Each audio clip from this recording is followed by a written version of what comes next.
La semaine dernière a marqué la 12e année consécutive de l'une des plus grandes campagnes menées contre des personnes de conscience en Chine. Le 20 juillet 1999, le Parti communiste chinois lançait sa répression brutale contre le groupe spirituel Falun Gong. Pendant 12 ans, les pratiquants du monde entier ont appelé à la fin de la persécution.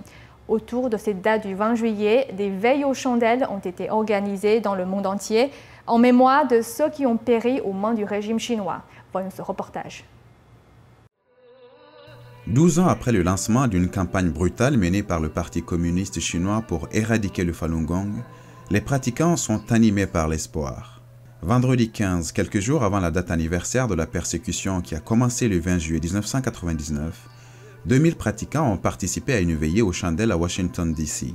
Pour une femme ayant vécu ces atrocités, la veillée est un hommage fait à ceux qui sont morts sous la persécution. Mon mari et moi, nous connaissons plus d'une vingtaine de pratiquants dont certains sont de bons amis, d'autres nos voisins, qui ont été battus à mort 4 jours après qu'ils aient été arrêtés. Nous sommes venus outre-mer afin que davantage de gens soient attentifs à cette question et se mobilisent pour faire stopper la persécution en Chine.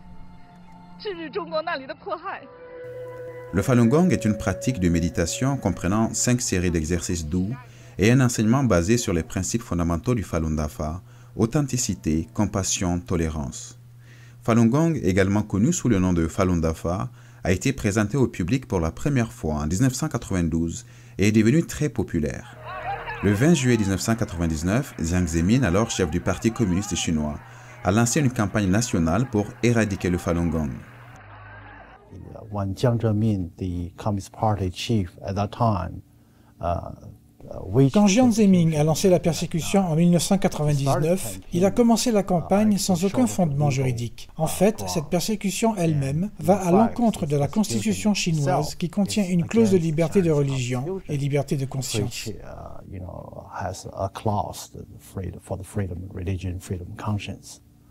À Taïwan, les résidents locaux ont bravé la pluie le soir du 20 juillet pour commémorer la mémoire des milliers de personnes décédées, persécutés par le régime chinois pour leurs croyances. Je crois que les bonnes personnes devraient être traitées comme telles, et non pas de façon inhumaine comme elles le sont en Chine, où le régime leur enlève droits et libertés.